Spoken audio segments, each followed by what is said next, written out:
Now don't tell anybody, but there's a little secret garden hidden in the very, very heart of this beautiful place, 55 acres of garden, and we're in the secret garden right now.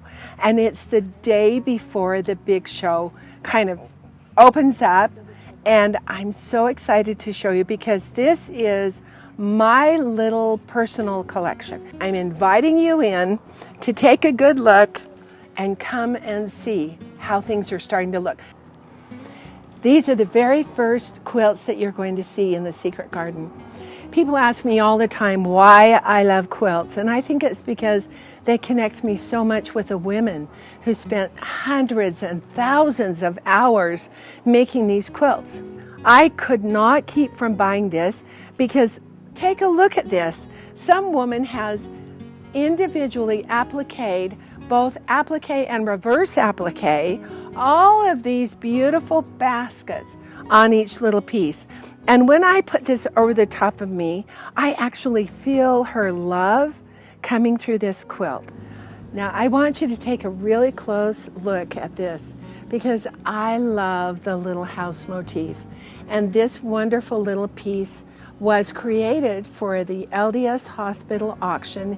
It's an auction that happens every 2 years up in Salt Lake City to benefit the hospital for transplant patients who can't afford their transplants. This beautiful piece was purchased up at that auction, and I love it. It's on the wall in my cabin. Okay, now we're gonna just go right next door. This is the very first quilt that I ever purchased, and the very first time I ever thought that maybe I would be lucky enough to have a collection. Now we're just going to go down the lane right here for just a second, and we're going to see a beautiful piece called the Feathered Star. So this feathered star is breathtaking because the women who created this feather star are technicians, great technicians, and the corners, the pieces on this star are magnificent. And the choice of color, the colors just blend from one to the other. It almost looks like the star is radiating because of the colors. This is a beautiful piece.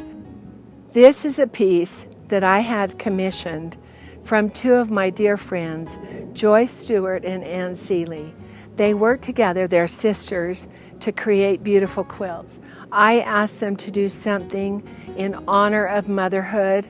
I had particular little pieces of songs that I wanted them to include, like, I love you, a bushel and a peck, a bushel and a peck, and a hug around the neck. So they included that. No one has ever seen this because, of course, when they finished the commission, it came to my home to be hung on my wall, and so it hasn't been out in public view. I'm so thrilled that those who are coming to the garden get to see this in living color. It's spectacular. Okay, now down the path and to something kind of spooky, just a little bit. Now I'm not going to show you everything that's here in the garden because you just have to be here.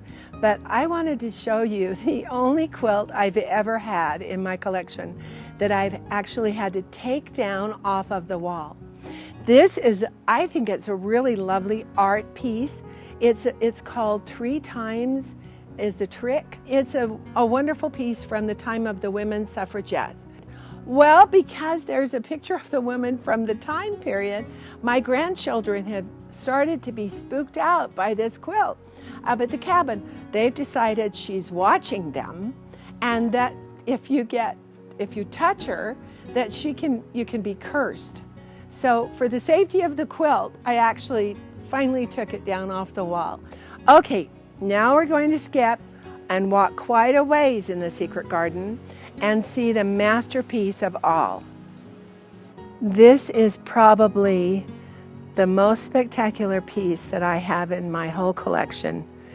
This particular quilt by Charlotte War Anderson is about the little nymph from mythology who cleans and clears the waters and protects waters.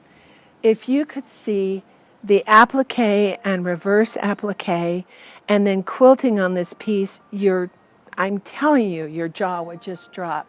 This piece is better traveled than I am.